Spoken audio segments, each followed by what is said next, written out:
Assalamualaikum warahmatullahi wabarakatuh. Hari ini saya, Ani Sofia, akan membahas materi biologi kelas 12 semester 1, bab pertumbuhan dan perkembangan. Oke. Ini PowerPoint-nya. KD yang akan kita capai untuk kali ini adalah menganalisis hubungan antara faktor internal dan eksternal dengan proses pertumbuhan dan perkembangan pada makhluk hidup. Sementara untuk keterampilannya, diharapkan nantinya Anda bisa merencanakan dan melaksanakan percobaan tentang faktor eksternal yang mempengaruhi proses pertumbuhan dan perkembangan tanaman. Kemudian Anda juga melaporkan secara tertulis dengan menggunakan tata cara penulisan ilmiah yang benar. Oke, kita mulai materinya. Untuk yang pertama, mengenai pertumbuhan. Pengertian pertumbuhan sendiri adalah peristiwa perubahan ukuran atau volume pada makhluk hidup yang terjadi selama masa hidupnya sebagai akibat dari perbanyakan sel dan pembesaran ukuran atau volume sel, dan yang paling penting bersifat irreversible atau tidak dapat balik, tidak bisa kembali. Pertumbuhan sendiri dapat diukur dengan alat ukur berat, misalkan timbangan. Kemudian alat ukur panjang kita bisa menggunakan mistar atau menggunakan meteran untuk yang lebih panjang. Dan dan untuk pengukuran tanaman kita bisa menggunakan auxanometer atau busur pertumbuhan. Gambar auxanometernya bisa Anda lihat di sini. Jadi ini adalah gambar auxanometer. Secara umum cara kerjanya menggunakan katrol.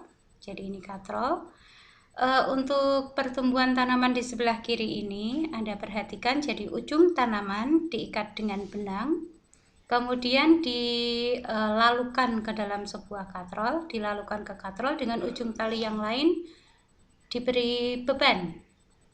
Nantinya jika tumbuhan ini mengalami pertumbuhan, jika tanaman ini mengalami pertumbuhan, jadi dia bertambah tinggi, otomatis beban ini akan turun ke bawah sehingga katrol ini akan memutar skala penunjuk. Jadi kalau tadinya misalkan dari tinggi sekian dia menuju ke sekian, saat tanaman ini bertambah tinggi maka secara umum skalanya akan bergerak semakin ke atas. Oke, dipahami ya. Sementara untuk yang bagian sebelah sini ini sama juga, cuma cara kerjanya sedikit berbeda. Untuk tanaman yang sebelah sini Anda perhatikan dari ujung benang yang ini yang diikatkan ke ujung tanaman, kemudian dilalukan ke sebuah katrol dengan beban di ujung lainnya. Nantinya saat tanaman bertambah tinggi, maka pergerakan tali ini akan memutar katrol yang lebih besar. Sementara katrol yang lebih besar tadi Anda perhatikan di sini adalah beban yang kemudian diberi tali, dan yang sebelah sini diikatkan dengan alat tulis. Jadi nantinya pada silinder ini Anda perhatikan akan muncul garis-garis. Jika tanaman ini tetap konstan, tidak bertambah tinggi, otomatis garisnya hanya berupa garis lurus saja. Tetapi kalau tanaman ini bertambah tinggi, maka grafiknya, garisnya otomatis akan tergambar semakin naik apa turun, akan semakin turun. Karena jika ini bergerak ke sini, bergerak ke atas ya, otomatis bebannya turun ke bawah. Saat ini beban turun ke bawah, bukan turun tapi naik ya. Saya ulangi, jadi kalau tali ini bergerak ke arah kiri, kemudian otomatis roda ini juga bergerak ke arah yang sama, ke arah kiri juga, otomatis alat tulisnya akan bergerak naik, sehingga garisnya akan naik. Saya ulangi, garisnya naik ya, bukan turun. Oke, sampai di sini semoga dipahami ya cara kerjanya auxanometer. Kalau di sini menggunakan skala bergerak semakin naik, sementara yang di sebelah sini juga menggunakan garis, dia juga akan bergerak semakin naik. Semakin banyak tumbuhnya, otomatis garis naiknya juga akan semakin cepat. Selanjutnya kita akan membahas tentang perkembangan. Perkembangan sendiri adalah proses perkembangan makhluk hidup menuju tingkat kedewasaan yang ditandai dengan adanya perubahan struktur dan fungsi masing-masing organ tubuh, sehingga perubahan yang terjadi semakin kompleks. Secara umum, pertumbuhan dan perkembangan suatu organisme itu seiring, jadi bergerak bersamaan. Jadi biasanya pertumbuhan akan diikuti dengan perkembangan, begitu juga sebaliknya. Akibatnya, sebagai contoh di sini, misalkan proses pendewasaan dari balita ke manula akan terjadi proses pertumbuhan. Kita hitung dengan timbangan berat badan dari anak-anak, dari bayi, kemudian sebulan, 2 bulan, 3 bulan, beratnya pasti akan mengalami pertambahan. Tingginya juga akan mengalami pertambahan. Berarti bayi tersebut mengalami pertumbuhan. Kemudian saat perkembangan lebih lanjut, selain pertumbuhan pada bayi, pada perkembangan lebih lanjutnya, bayi akan mulai belajar untuk berbicara, mulai dengan kalimat-kalimat yang tidak jelas, kemudian muncul kalimat-kalimat yang lebih jelas lagi, kosakata bertambah, kemudian semakin lama dia akan semakin pandai berbicara. Proses yang seperti itu yang kita sebut dengan perkembangan. Jadi sekali lagi, baik pertumbuhan maupun perkembangan biasanya berjalan seiring ya. Kemudian semakin lama dari bayi tumbuh menjadi balita, balita tumbuh menjadi anak-anak, remaja, dewasa, dan kemudian ke manula, nanti akan seiring antara pertumbuhan maupun pendewasaannya. Kemudian ada juga proses menetasnya telur menjadi embrio, kemudian menjadi organisme kecil, kemudian menjadi organisme dewasa atau yang kita sebut dengan imago ya kalau untuk kelompok serangga. Ada juga keluarnya akar dari biji saat berkecambah. Ini juga proses pertumbuhan dan perkembangan. Oke, secara umum pertumbuhan dan perkembangan dapat kita buat tabel seperti ini. Kalau pada pertumbuhan mutlak terjadi penambahan volume pasti, sementara kalau pada perkembangan dapat terjadi penambahan volume tapi dapat juga mengalami pengurangan volume. Mungkin yang lebih jelasnya contohnya seperti seperti manusia saat memasuki usia manula. Biasanya beratnya akan mengalami pengurangan, jadi akan cenderung lebih gampang kurus. Kemudian karena di situ tulangnya juga biasanya mengalami pengeroposan sehingga beratnya biasanya ikut berkurang. Selain itu juga kalau Anda perhatikan biasanya kalau yang sudah sepuh-sepuh ya, sudah tua-tua, cenderung rambutnya gampang rontok, kemudian giginya juga gampang tanggal, sehingga pasti akan terjadi pengurangan volume juga. Oke. Selanjutnya di sini mutlak terjadi penambahan massa atau berat kering pada pertumbuhan, sementara kalau perkembangan bisa iya, bisa tidak, atau bahkan mengalami pengurangan juga. Mungkin yang lebih spesifik lagi, kalau pada pertumbuhan itu yang jelas perubahannya dapat dihitung secara kuantitatif atau bisa diukur. Seperti tadi, berat bisa kita hitung pakai timbangan, jumlah kita hitung manual ya, bisa, kemudian tinggi bisa kita gunakan Wistar atau pakai meteran. Sebaliknya pada perkembangan itu sifatnya kualitatif sehingga sulit untuk kita hitung. Contohnya misalkan kemampuan anak untuk berbicara, kita kan nggak bisa menyebutkan apakah si A menyebutkan 3 kata, si B 5 kata, itu sifatnya relatif sehingga perkembangan akan lebih sulit untuk diukur. Kemudian yang selanjutnya saya titik poin aja, untuk yang lainnya nanti silakan dibaca sendiri. Untuk pertumbuhan itu tidak dapat kembali atau sifatnya irreversible. Seorang bayi yang sudah tumbuh menjadi anak balita, dia tidak akan bisa kembali lagi menjadi bayi. Sebaliknya pada perkembangan itu sifatnya dapat balik atau sifatnya reversible. Contoh paling simpel seperti tanaman yang mengeluarkan bunga. Secara umum memang dia mengalami pertumbuhan, tapi dia juga mengalami perkembangan karena dia mengalami kemampuan untuk reproduksi. Suatu saat dia akan bisa bereproduksi kembali dengan membentuk bunga yang baru. Jadi di sini perkembangan saat dia melakukan reproduksi dengan membentuk bunga itu sifatnya reversible atau dapat terulang kembali. Oke. Untuk pertumbuhan tidak terpengaruh usia, sementara kalau perkembangan biasanya terpengaruh usia karena hubungannya sama sosial ya, mental. Pada tumbuhan biasanya pertumbuhan terjadi pada daerah tertentu, sementara kalau perkembangan itu dapat terjadi di semua daerah karena di semua bagian tubuh mereka memiliki sel yang bisa berkembang baik volumenya, ukurannya maupun jumlahnya. Oke. Untuk yang hormon di sini dikatakan kalau pertumbuhan dia dipengaruhi oleh hormon auksin dan sitokinin. Nanti kita bahas saat saat faktor yang mempengaruhi pertumbuhan. Sementara kalau perkembangan dipengaruhi oleh semua hormon tumbuhan. Oke. Lanjut lagi, sekarang untuk pertumbuhan tanaman. Pertumbuhan pada tanaman terjadi sepanjang hidupnya. Nanti berdasarkan lamanya waktu yang digunakan untuk menyelesaikan siklus hidup dari berkecambah, berbunga, muda atau kemudian dewasa, tumbuh-tumbuhan itu dapat dibagi menjadi 3 kelompok.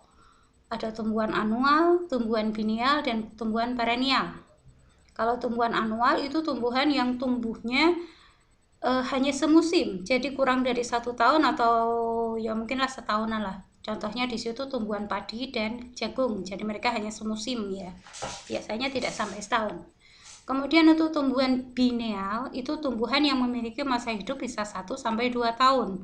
Contohnya di sini tanaman kol, wortel, sawi, dan teman-temannya ya, yang masa hidupnya lebih lama daripada tumbuhan anual. Sementara untuk tumbuhan yang hidupnya sepanjang tahun atau bahkan dikatakan selalu tumbuh, selalu hidup, di sini adalah tumbuhan perennial. Di sini kelompok masa hidupnya lebih dari 2 tahun, dan biasanya mereka memiliki ciri-ciri memiliki batang yang keras, kayu yang keras. Contohnya tumbuhan mawar, tumbuhan kamboja itu mereka bisa hidup sampai bertahun-tahun. Kemudian tahap-tahapan pada pertumbuhan dan perkembangan. Di sini kita lihat pada tumbuhan berbunga ya. Untuk yang pertama adalah perkecambahan. Nanti ada 2 jenis perkecambahan. Oke, sebelum saya masuk ke sini saya akan perlihatkan dulu gambarnya ya. Di sini ini sebentar, tak letakkan di sini dulu. Sebelumnya saya jelaskan dulu untuk bagian-bagian biji. Di sini ada ini yang bagian biji tertutup. Mungkin Anda bisa lihat itu di tauge ya, itu yang lebih terlihat nyata. Jadi saat Anda melihat tauge di situ nantinya yang pasti ada kulit bijinya itu dari yang tauge itu berarti yang warnanya hijau-hijau itu. Kemudian di dalamnya kulit biji kalau dia terbuka itu nantinya ada bagian yang berwarna kekuningan itu yang disebut dengan kotiledon. Saya berkatanya mencontohkan pada tauge ya, kecambah kacang hijau. Jadi kemudian nantinya di kotiledonnya ini di sini kalau dilihat ada 2 kotiledon berarti dia tumbuhan dikotil. Nantinya di bagian dalamnya itu ada calon daun atau yang kita sebut dengan plumula. Kemudian di bagian batangnya nanti ada 2 bagian, yang bagian atas itu epikotil, yang bagian bawah itu hipokotil. Batasnya adalah ini, sebentar, ini mungkin akan lebih terlihat di sini ya. Anda perhatikan epikotil itu yang sebelah sini, batasnya adalah kotiledonnya. Jadi saat biji berkecambah, pasti pernah ya menanam kacang hijau dulu, terutama waktu masih SD. Jadi saat biji itu berkecambah, ada batang yang letaknya di atas kotiledon, ada batang yang letaknya di bawah kotiledon. Batang yang letaknya di atas kotiledon itu disebut dengan epikotil, sementara batang yang letaknya di bawah kotiledon itu disebut dengan hipokotil.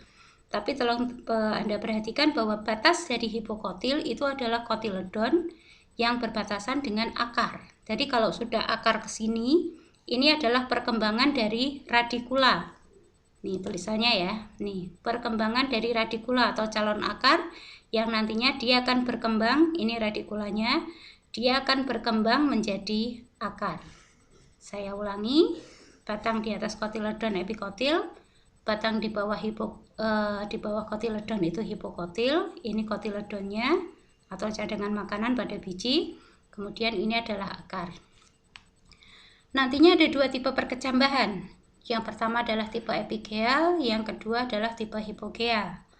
Kalau tipe epigeal, Anda perhatikan hipokotilnya tumbuh lebih cepat daripada epikotilnya, sehingga menyebabkan kotiledon ini terangkat di atas permukaan tanah. Sementara kalau pada tipe hipogeal, Anda perhatikan epikotilnya yang tumbuh lebih cepat dibandingkan dengan hipokotilnya. Hipokotilnya malah tumbuh kecil sekali. Akibatnya, kotiledon tetap berada di dalam tanah. Biasanya untuk yang tipe hipogeal ini biasanya ya dimiliki oleh tumbuhan monokotil. Tetapi sebaliknya untuk yang epigeal itu biasanya terdapat pada tumbuhan dikotil, tapi sekali lagi tidak semua dikotil bertipe epigeal, karena Anda perhatikan di sini ini juga tumbuhan dikotil karena Anda lihat ini bercabang, tetapi dia bertipe hipogeal. Oke, saya harap Anda paham ya bedanya epigeal dan hipogeal. Oke. Selanjutnya saya langsung masuk ke pertumbuhan primer. Pertumbuhan primer ini terjadi pada aktivitas di jaringan apikal. Jadi pertumbuhan primer itu pertumbuhan yang pertama terjadinya di aktivitas apikal. Oke, saya letakkan di bawah dulu. Jadi di sini ada dua meristem apikal pada tumbuhan. Yang pertama adalah ujung batang, yang kedua adalah ujung akar. Di ujung daun nggak ada ya. Pada ujung batang, Anda perhatikan ini adalah bagian meristemnya, meristem tunas. Kemudian di sini pada bagian kanan kirinya kita punya protoderm, kemudian punya primordia daun yang nantinya akan tumbuh menjadi daun. Kemudian ada prokambium yang nantinya juga akan tumbuh menjadi kambium, dan yang di sini semuanya adalah meristem dasar.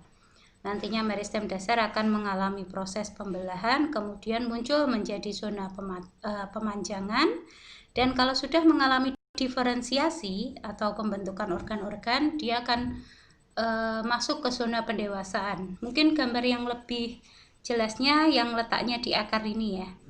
Karena pada akar ini terlihat kita punya zona pembelahan yang letaknya di meristem apikal ini. Kemudian kita punya zona pemanjangan atau elongasi, dan yang di atas kalau dia sudah mulai tumbuh organ-organ seperti rambut akar, makanya dia sudah masuk ke daerah zona pendewasaan atau diferensiasi. Untuk yang ujung akar tolong berhati-hati karena meristem apikal itu letaknya di sini, bukan yang di ujung sini. Yang letaknya di ujung ini adalah tudung akar atau kaliptra. Kenapa meristem apikal tidak letaknya di ujung kalau pada akar? Ini fungsinya jadi tudung akar ini difungsikan untuk melindungi meristem apikal, sehingga nantinya saat menembus tanah, karena ini fungsinya memang untuk menembus tanah, meristemnya tidak rusak karena selalu dilindungi oleh tudung akar. Jadi tudung akar ini yang akan mengalami kerusakan. Kalau ujungnya mengalami kerusakan, meristem akan membentuk yang baru sehingga akan muncul tudung akar baru. Sebaliknya ke arah atas juga sel-selnya akan mengalami pemanjangan atau elongasi. Kemudian kalau sudah mengalami pemanjangan, sudah siap, dia akan mengalami diferensiasi, membentuk xilem, membentuk phloem, prokambiumnya akan berubah menjadi kambium, kemudian protodermnya akan berubah menjadi epidermis, kemudian rambut akarnya mulai muncul, dan seterusnya. Oke. Selanjutnya sesudah pertumbuhan primer kita akan masuk ke pertumbuhan sekunder. Pada pertumbuhan sekunder ini terjadi akibat aktivitas jaringan kambium. Ada dua jenis kambium ya pada tumbuhan dikotil. Di sini ada kambium, yang pertama kambium batang. Kalau ke arah dalam, dia akan membentuk xilem sekunder.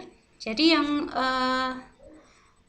sedikit flashback ke materi kelas 11. Jadi si kambium ini nantinya dia akan terletak di antara xilem dan phloem primer. Semoga masih ingat ya materi kelas 11. Nantinya pada perkembangan lebih lanjut, xilem dan phloem primer itu pasti akan mengalami kerusakan atau penuaan. Untuk itu kambium mereka akan membentuk xilem dan floem baru yang disebut dengan xilem sekunder atau floem sekunder. Ke arah dalamnya dia akan membentuk xilem sekunder, sementara ke arah luar dia akan membentuk floem sekunder. Begitu seterusnya ya, sehingga selalu akan terbentuk xilem-xilem baru. Jadi nggak cuman hanya terbentuk satu kali xilem atau satu kali floem, enggak. Jadi setiap tahun dia akan memunculkan xilem dan floem baru sehingga nantinya membentuk yang kita lihat sebagai lingkaran tahun. Nantinya selain jaringan kambium kita juga kenal kambium gabus. Kalau kambium gabus itu yang letaknya di pinggir dekat kulit. Nanti ini juga ke arah luar membentuk bagian jaringan gabus yang lain. Kayak kita lihat gambarnya dulu aja supaya lebih mudah dipahami. Ini pertumbuhan sekunder pada batang. Anda perhatikan ini yang tadi bagian meristem atas. Kemudian di sini saat dipotong Anda lihat perbedaan antara meristem primer sama meristem sekunder.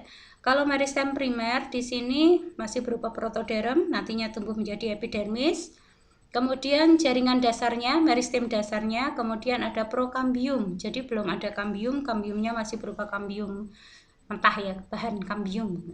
Apa ya istilahnya ya? Ya calon kambium atau istilahnya prokambium. Kemudian pada pertumbuhan selanjutnya kalau dia sudah mengalami diferensiasi, prokambium akan berubah menjadi kambium. Anda perhatikan di sini kan ada dua jenis kambium ya. Kalau yang di dalam xilem sama floem disebut kambium vaskuler, sementara kalau di antara dua jaringan angkut ini disebut kambium intervasikuler. Jadi ada yang intra, ada yang inter. Kalau intra di dalam atau kita sebut aja kambium vaskuler, sementara kalau yang di luar ini yang disebut kambium intervasikuler. Kalau yang kambium vaskuler ini fungsinya membentuk xilem dan floem baru, sementara kalau yang inter ini fungsinya dia akan membentuk jari-jari empulur. Jadi bagian meristem yang lain. Di sini sudah. Sementara untuk yang saya tadi katakan yang kedua itu kambium gabus. Kambium gabus ini yang lebih jelasnya di sini. Jadi ini yang bagian kulit luar. Di sini kambium gabus atau velogen yang bagian ini, kambium gabusnya ini nantinya ke arah luar dia akan membentuk velum, lapisan gabus baru. Sementara ke arah dalam dia akan membentuk veloderm. Jadi materi kelas 11 kemarin kita sudah bahas bahwa gabus itu fungsinya untuk melindungi tumbuhan dari air atau dari dari lingkungan yang ada di luar karena mereka tidak bisa bergerak secara aktif, jadi perlindungannya harus ekstra. Jadi selain perlindungan pakai kulit, mereka juga bertahan dengan menggunakan kambium ini tadi. Oke, kambium gabus ke arah luar membentuk velum, ke arah dalam membentuk veloderm. Ini pertumbuhan sekunder.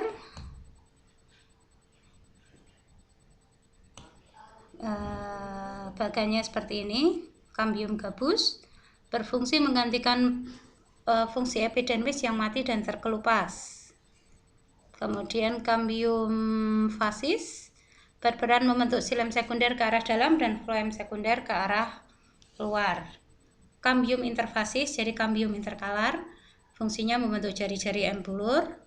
Kemudian pada beberapa tanaman itu mereka juga memiliki kambium interkalar. Kambium interkalar itu kambium yang letaknya di antara ruas-ruas batang, biasa terlihat pada tumbuhan bambu ya. Kalau Anda perhatikan pada tumbuhan bambu itu kan di antara ruas-ruasnya kadang tumbuh tunas-tunas, itu terjadi karena adanya pertumbuhan di kambium interkalar. Jadi di sini merupakan sebenarnya mereka adalah meristem apikal yang tertinggal saat meristem tersebut mengalami pertumbuhan. Oke, sekarang kita masuk ke yang berikutnya, faktor-faktor yang mempengaruhi pertumbuhan dan perkembangan pada tumbuhan. Nanti ada dua faktor internal yang berupa genetik dan hormon, sementara faktor eksternalnya di sini ada temperatur, nutrisi, cahaya, air, dan masih banyak yang lain, termasuk diantaranya konsentrasi oksigen, kelembapan, kandungan CO2, dan seterusnya ya. Sementara untuk yang faktor hormonnya, kita di sini ada 7 hormon yang berperan, ada auksin, giberelin, sitokinin, gas etilen. Kita juga kenal asam traumalin, asam absisat, dan kalin. Oke, kita akan bahas satu-satu untuk yang faktor internal terlebih dahulu. Kita mulai dari gen. Jadi baik tumbuhan maupun hewan semua organisme sama ya.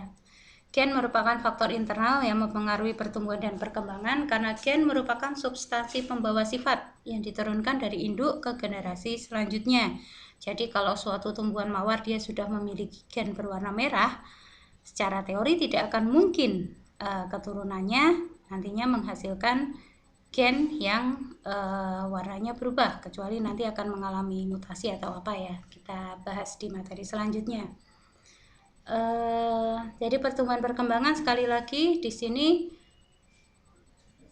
dipengaruhi oleh gen. Kalau suatu tanaman memang dia memiliki gen untuk tumbuh dengan cepat, misalkan seseorang dia memang memiliki gen tinggi, maka secara umum anaknya atau keturunannya pasti akan memiliki gen tinggi juga, sehingga pertumbuhannya pasti akan lebih cepat. Kemudian di sini dikatakan gen mempengaruhi ciri dan sifat makhluk pada tanaman, mempengaruhi bentuk tubuh, warna bunga, rasa buah, dan seterusnya. Gen juga menentukan kemampuan metabolisme sehingga mempengaruhi pertumbuhan dan perkembangan. Oke, sudah dibahas tadi ya. Tanaman yang memiliki gen tumbuh yang baik akan tumbuh dan berkembang cepat sesuai dengan periodenya. Jadi biasanya contoh paling simpel mungkin pada tumbuhan-tumbuhan yang berbuah ya. Misalkan jambu A gitu kan. Jambu A itu ternyata dia tumbuhnya lebih cepat dibandingkan dengan jambu B. Jadi kurang lebih seperti itu. Kemudian ini yang berikutnya adalah hormon. Hormon itu merupakan zat yang berperan dalam mengendalikan berbagai fungsi dalam tubuh. Beberapa fungsi dikendalikan oleh jenis-jenis hormon yang berbeda. Untuk hormon pertumbuhan sendiri, nantinya di sini kita akan bicara tentang auksin, giberelin, dan sitokinin. Untuk yang lain ini juga berperan, tetapi agak lebih ya berperan juga, tapi bukan kurang ya. Efeknya tidak untuk pertumbuhan, gimana ya menjelaskannya. Oke, gini aja deh, kita ambil satu-satu dulu aja. Oke, kita mulai dari auksin. Kalau auksin ini dia prosesnya pemanjangan, pembelahan, dan diferensiasi sel. Jadi ini jelas kalau auksin itu biasanya letaknya di ujung akar sama ujung batang dan ujung batang. Jadi di sini dia membuat tanaman itu memang menjadi lebih tinggi. Jadi kalau suatu tanaman bagian ujungnya atas dipotong, maka auksinnya akan hilang dan biasanya nanti dia akan ini yang berperan selanjutnya adalah sitokinin. Jadi saya ulangi, kalau tumbuhan bagian atasnya dipotong, maka auksinnya akan hilang karena auksin ini letaknya di ujung apikal. Biasanya nantinya yang berperan adalah sitokinin. Di sini dikatakan dia akan merangsang pembentukan akar dan cabang tanaman. Jadi dia akan cabang interkalar ya, cabang samping-samping lateral. Kemudian kita punya giberelin, kurang E di sini, maaf. Giberelin berfungsi untuk membentuk biji serta perkembangan dan perkecambahan embrio. Kemudian ada etilen, berperan untuk pematangan buah dan perontokan daun. Biasanya ini yang sering dimanipulasi supaya tanaman ini bisa, buah ini bisa lambat matang atau lebih cepat matang. Jadi kalau misalkan kita mau ekspor ke luar negeri buah-buahan gitu, bagaimana caranya kita mengatasi supaya etilen ini tidak terlalu bekerja maksimal. Bagaimana caranya etilennya ditahan sehingga buahnya tidak cepat matang. Nanti kalau sudah sampai di tempat tujuan, baru kemudian etilennya dimaksimalkan lagi sehingga matang di tempat. Jadi triknya di permainan etilen ini ya. Kemudian kita juga punya sitokinin. Di sini berperan untuk pembelahan sel. Tadi sudah pembelahan sel sama ya, sama seperti auksin. Tapi di sini dia lebih cenderung ke bagian lateralnya, bagian samping. Kalau auksin kan bagian atas ya, bagian ujung-ujung. Kemudian kita punya asam absisat. Asam absisat ini fungsinya untuk mempercepat proses penuaan dan pengguguran daun. Kenapa harus digugurkan? Karena supaya bisa muncul yang baru ya. Jadi ini efeknya bukan negatif, tapi secara pertumbuhan dan perkembangan tanaman tetap semuanya berperan positif, saling bekerja sama dan saling berinteraksi. Kemudian kita punya kalin. Kalin itu berperan untuk proses pembentukan organogenesis. Nantinya kita punya 4 kalin, ada filokalin, ini fungsinya untuk pembentukan daun, ada antokalin yang fungsinya untuk pembentukan bunga, kaulokalin fungsinya untuk pembentukan batang, dan rizokalin fungsinya untuk akar. Filo, daun, anto, bunga, kaulo, batang, dan rizo, akar. Kemudian selain hormon-hormon yang sudah disebutkan tadi, kita punya hormon lagi yang disebut dengan asam traumalin pada tumbuhan. Fungsinya untuk regenerasi sel apabila mengalami kerusakan jaringan. Contoh ya, misalkan ada batang tanaman kemudian terluka gitu, tersayat, biasanya nantinya asam traumalinnya akan bekerja, dia akan membentuk kalus baru sehingga batangnya tuh seperti kayak ada benjolnya gitu, jadi jaringan baru. Biasanya berupa cairan dulu kemudian mengendap sehingga nantinya membentuk semacam batang baru. Nah, itu yang bekerja asam traumalin, membentuk semacam kulit baru ya, bukan batang baru. Oke. Sesudah faktor internal tadi, jadi ada gen, ada hormon, sekarang kita akan bicara tentang faktor eksternal. Untuk faktor eksternal, pasti ya, yang pertama yang disebut adalah nutrisi. Nutrisi pada tanaman yang pasti berbeda dengan nutrisi pada kelompok organisme lain seperti yang bersifat heterotrof ya. Karena tanaman ini bersifat autotrof, maka nutrisinya itu berupa zat hara, zat anorganik. Nantinya zat haranya ini, nutrisinya ini terlarut dalam air dan diambil melalui akar. Zat hara memang tidak berperan langsung dalam fotosintesis, karena dalam fotosintesis yang dibutuhkan adalah CO2 dan H2O dengan bantuan sinar matahari dan klorofil. Tetapi walaupun tidak dibutuhkan, namun tidak dibutuhkan dalam proses fotosintesis, tapi nutrisi ini tetap dibutuhkan untuk pertumbuhan tanaman agar dapat tumbuh dengan baik. Jadi tetap dibutuhkan ya untuk proses pertumbuhan dan perkembangannya. Kemudian cahaya matahari, jelas ya, karena dia bersifat autotrof, maka cahaya matahari pasti sangat berpengaruh terhadap pertumbuhan dan perkembangan tumbuhan. Namun secara umum saat terjadi perkecambahan itu ternyata cahaya dapat menghambat pertumbuhan karena dapat merusak hormon auksin. Itu sebabnya kita kenal istilah pertumbuhan cepat di tempat gelap. Jadi kalau kecambah itu diletakkan di tempat gelap, biasanya dia akan tumbuh lebih cepat dibandingkan dengan kecambah yang ada di tempat terang. Tetapi kalau terlalu lama, nantinya akan terjadi kerusakan jaringan pada tanaman yang di tempat gelap, karena nantinya akan ada zat-zat yang tidak akan bisa diambil secara sempurna. Oke, biasanya mengalami kekurangan magnesium atau klorensis. Sebentar. Kemudian yang selanjutnya ada air dan kelembapan. Tadi air sudah. Jadi air dan tadi sudah sempat dibahas saat fotosintesis tadi. Salah satu faktor utamanya adalah air. Jadi jelas sekali air dan kelembapan itu saling terkait, karena kalau kelembapannya tinggi berarti kadar airnya juga tinggi.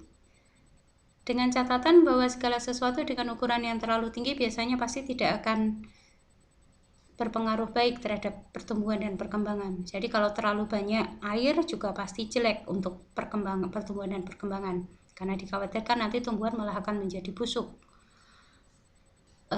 Sekali lagi ini semuanya ada dalam jumlah yang optimal ya, bukan dalam jumlah yang terlalu banyak atau terlalu sedikit.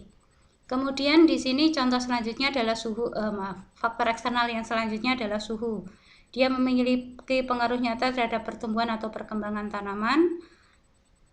Di sini dicontohkan bahwa padi yang ditanam pada awal musim kemarau dengan suhu yang rata-rata tinggi biasanya akan lebih cepat panen karena fotosintesisnya juga berlangsung lebih cepat, sehingga hasilnya pasti akan lebih cepat panen. Oke, sudah?